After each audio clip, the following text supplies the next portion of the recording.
Hey guys. I'm Noah Chrisman, and today we're going to be reviewing my first ever short film, which is technically me roasting myself, but is also just ironically a challenge because I don't want my neighbors to hate me. Anyway, let's get into this video. Okay, for this first part, I actually have to mute the audio because of copyrights for the song, but if you want to look it up, it's Glass Animals, Black Mambo, and this song will haunt me for the rest of my days because I listen to it over and over and over again, and every time I hear it, just unironically out in public or on the TV show, like Atypical on Netflix, I'm triggered.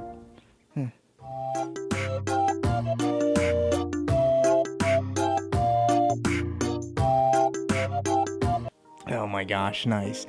A shot of a dirty window with water on it. Nice. I remember trying to get this shot. We were on the way to school, my cousin and I, who was in this film later, Roxanne. I remember it was so difficult to get because, like, I was trying not to get her in the mirror, like the rear view mirror, but I kind of did, but I just kind of went with it. It's time. Are you sure you want to do this? Yeah, I guess. So what do we gotta do? Well, it says we're supposed to turn off the car and then take the keys out and then put them on the roof. Then we were supposed to get out, stand in front of the car, look down and cover our face. Okay, so right now he is directly reading off of the script on my phone at the time. We pulled it up in Google Drive, and he was able, he was literally reading them and still kind of stumbles through it, but hey, Drew, you're a good friend of mine, and I thank you and Gabby and everybody else who acted in this for helping me way back in the day. Out to 10 and look up, and we should see her. Sounds kinda dumb. How do you know it works? I don't. Alright. So the dialogue is, sounds kind of dumb. Oh, when I wrote this with the help of my cousin, it was our first script ever, so you get what you get.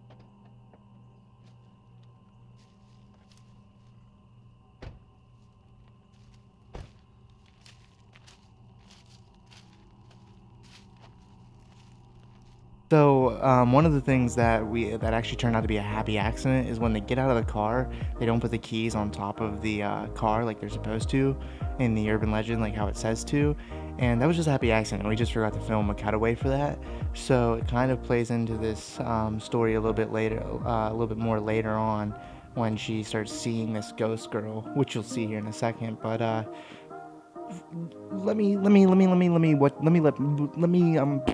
let you watch this real quick, and then I'll come back to that. 1, 2, 3. Ah! Seriously, Drew! You're not funny. Come on, babe, it was just a joke. Seriously, Drew, you're not funny. I remember writing that, thinking that was gonna be like really good, and I didn't know how to tell Gabby to say it, so she just kind of said it. And I love it because it's just one of those quoted movie quotes for me, like from my stuff. It's just funny. I just wanted to say that. Thanks. Back to watching.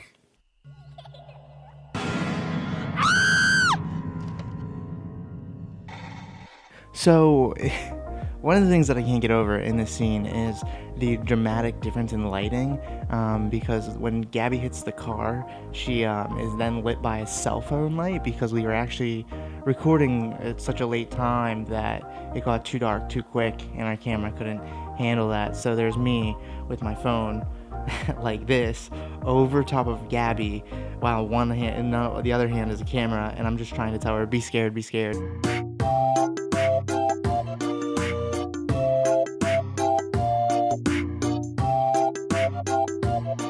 So that's obviously copywritten music that played there, so I can't actually let you listen to that, so that's why it got really quiet for no good reason. But it was from Insidious.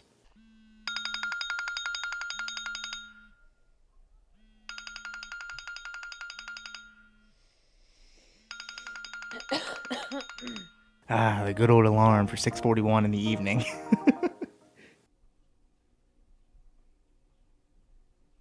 right off the bat, it's a film and I'm making you read.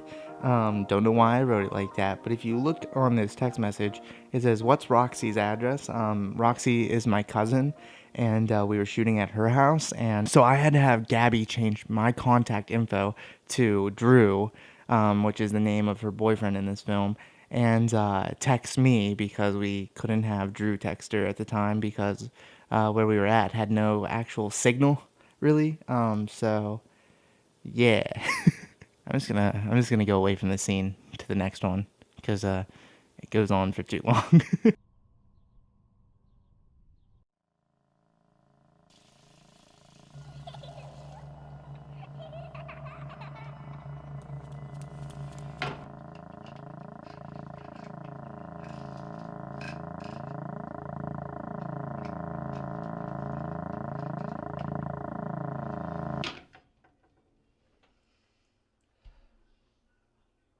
All right, really quick about the mirror scene. I actually really enjoy this scene. It was actually a really smart scene because a lot of people are expecting to see something in the mirror, like the ghost girl, and the reason you don't is because this is actually a story about a girl who's suffering with like a mental illness of paranoia, obsessive personality disorder, and like schizophrenia, and so she's dealing with a lot of these demons, and what we're not seeing is her taking this medicine which actually helps her. And so people say, "Oh, I was waiting to see a monster in the mirror," and really you do. She sees herself as a monster, and that's kind of what that's represented there.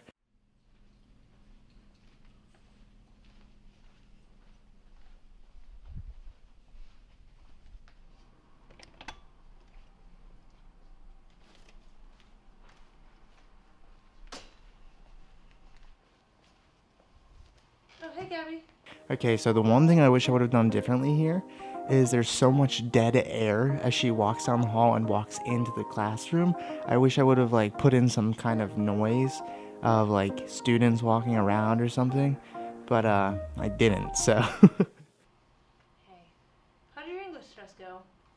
It went okay, I guess. Are you okay? Yeah. What's wrong? Did something happen with Drew? Well, it's not that. We tried that urban legend thing about the girl jumping off a bridge. That's just a ghost story. You know that, right? Yeah, just a ghost story. look at that bald man in the background. You see him with the headphones on? That's my good old mentor. That's Donnie Swanee. Donald Swanson. Love you. It's nothing. It's probably just my imagination. It's no big deal. I'm probably just stressed from my English test. Yeah, that's probably it. Alright, guys, let's take our seats.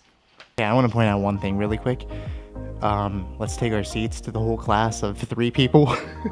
And if you look on the board, it says 7 days until seniors' last day. That's how close I was cutting it. That we had 7 days left while I was recording.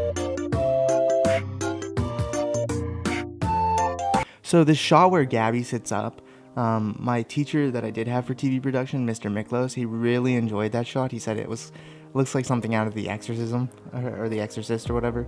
The Exorcism. Am I even a film major? Like, I'm not a film major. Bye.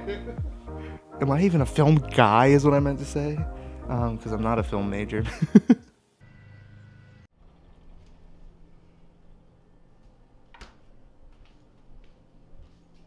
Okay, so one thing people don't actually notice that I feel kind of a little slick about was if you look back the hallway, you actually see the ghost girl.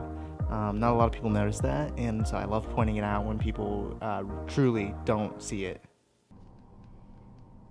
Okay, first off, where are your parents? We never see them ever.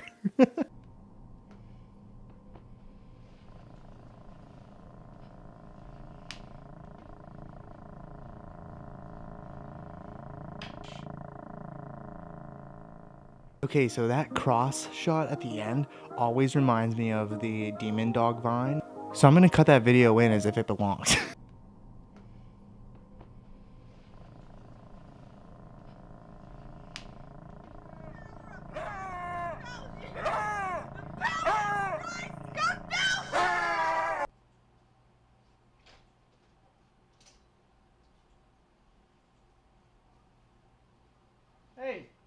Okay, cool. You're not gonna close that door there that you left wide open. This isn't a barn. You okay?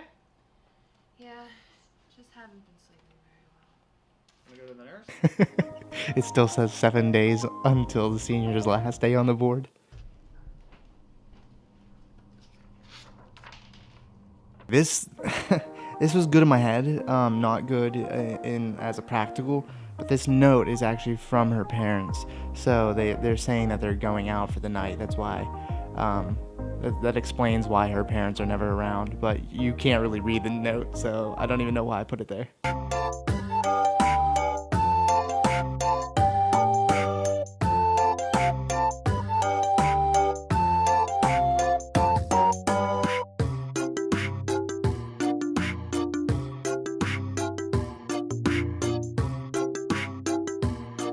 Jump scares with a lot of copywritten horror sounds that I cannot show you from Insidious.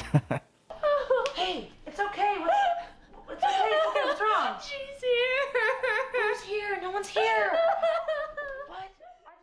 So I like this scene a lot because her friend who really, really cares about her doesn't see the demon girl that was just at the door. And so it kind of goes to show you how obsessive she is. She's seeing her and her friends aren't. So is she real or is she not real?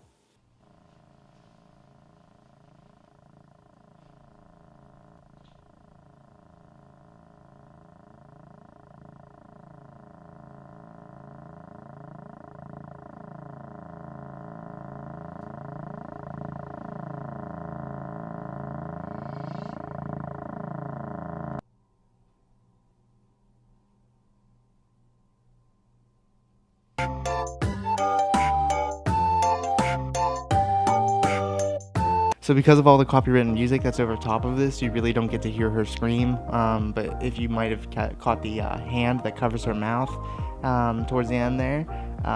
So it's the demon girl finally getting to her. And yeah, so let's see how that plays out.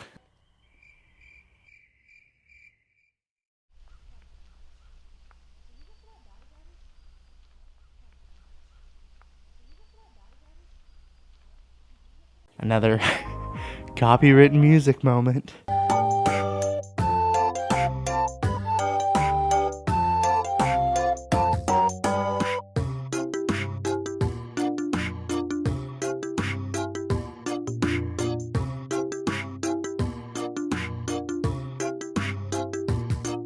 If you want to look it up, it's that Tiptoe Through the Tulip song, but it's the Insidious 3 version.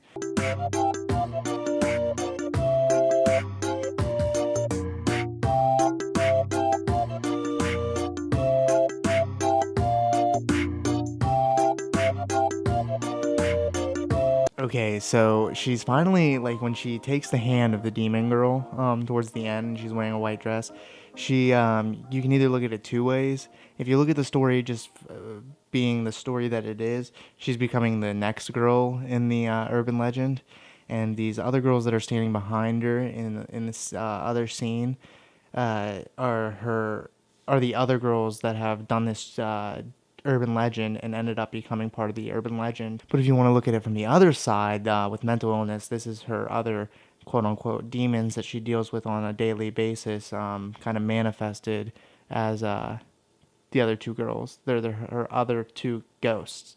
So she's finally accepting that she has these problems, and she's going hand in hand with them down this road.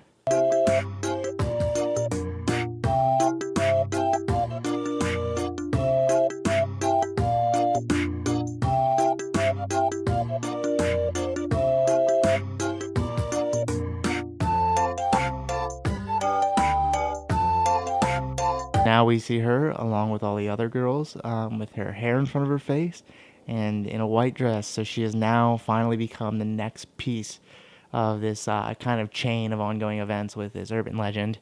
And if you look at it from the mental illness side, in reality, it's a very, very dark and morbid ending. But she commits suicide by jumping off the bridge and taking her demons with her. And she kind of lets them get to her, like, finally. Okay, so that's it with the short film. There's a lot of beginner things that I did wrong, and there was some stuff that I could have done better or followed through with more to make it actually noticeable or comprehensible. Is that a word? But with that being said, this was still my first short film I ever did, and there's a lot of things I liked about it. There's the whole story I liked about it. I'm kind of bringing awareness to mental illness, and I just want to say this right now, if you suffer with mental illnesses like depression, anxiety, any of these things, multiple personality disorder and things like that, there's always somebody to talk to. If you call the hotline number, just stay strong, because it can be hard. It can be really, really, really difficult, but stick in there and just stay around, because for your loved ones. So with all that said, I'd like to thank you guys for joining me as I roast and look back on my first short film, and it wasn't really that bad. Maybe I'll start reacting to my other films and videos that I have on here and see how I feel about that. So join me again next time whenever I make a video that doesn't involve me on my tiptoes speaking up into the microphone. Bye. Too many thoughts on my mind, I can't sleep at night, so I just keep writing. I don't need no help, I don't need opinions, so don't waste